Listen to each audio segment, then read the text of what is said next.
اور دوسری دلیل، معراج کے موقع پر جبرائیل امین کے ساتھ آمنہ کے لال مسجد اقصیٰ گئے، 1,24,000 سارے نبی موجود ہیں، نماز کا وقت ہوا، صفیں قائم کی گئی، امامت کس نے کرائی؟ محمد الرسول اللہ صلی اللہ علیہ وسلم نے، سارے نبی پیچھے، داؤد علیہ السلام بھی، سلیمان علیہ السلام بھی، دنیا کو پیغام دے دیا۔ جس طرح بیت اللہ اس امت کے حوالے ہے، مسجد اقصیٰ بھی امت محمدیہ کے حوالے۔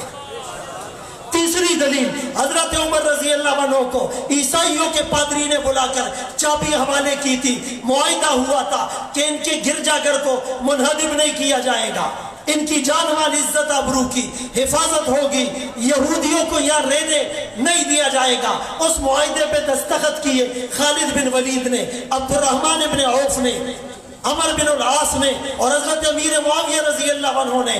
اس میں بھی عیسائی اور مسلمانوں کا معاہدہ ہوا تھا کہ یہود کو یہاں رہنے نہیں دیا جائے گا۔ چوتھی دلیل، 7 ہجری میں آپ نے ہرقل کو خط لکھا، وہ اپنی منت پوری کرنے کے لیے ایلیا بیت المقدس آیا ہوا تھا، اسے نبی کا خطبہ ملا، یہ بھی دلیل ہے۔ وہاں پر مسلمانوں سے پہلے بھی حکومت عیسائیوں کی تھی، یہود کی نہیں تھی۔ اسی لیے ساری دنیا کے 58 اسلامی ممالک، لاکھوں ان کی افواج، عرب لیگ، OIC، اقوام متحدہ، سب کو ہم کہتے ہیں 1917 سے 1940 تک برطانیہ نے، امریکہ نے ساری دنیا سے چن چن کر یہودیوں کو لا کر وہاں پر بسایا۔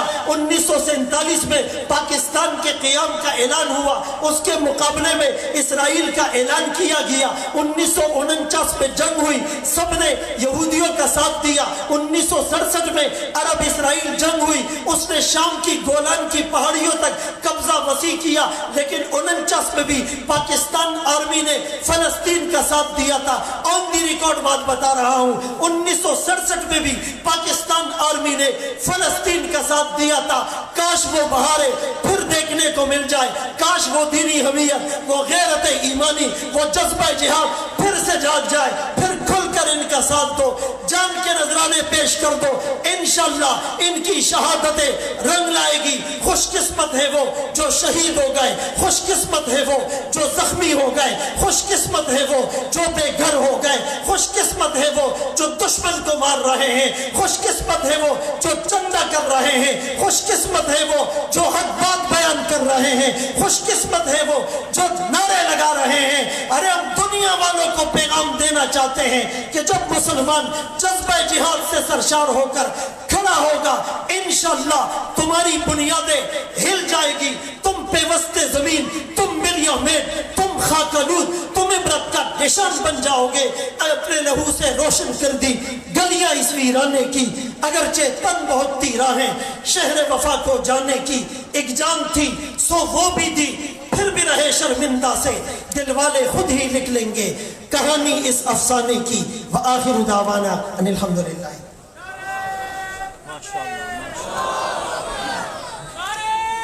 نعرہ تکبیر! آپ تو سوئے پڑے ہیں، پیچھے والے سوئے پڑے ہیں، زور سے بولو نعرہ تکبیر! مزہ نہیں آیا، بیان سننے میں کیسا مزہ آیا، ایمان تازہ ہو گیا، ایمان منور ہو گیا میرے دوستو۔ نعرہ تکبیر!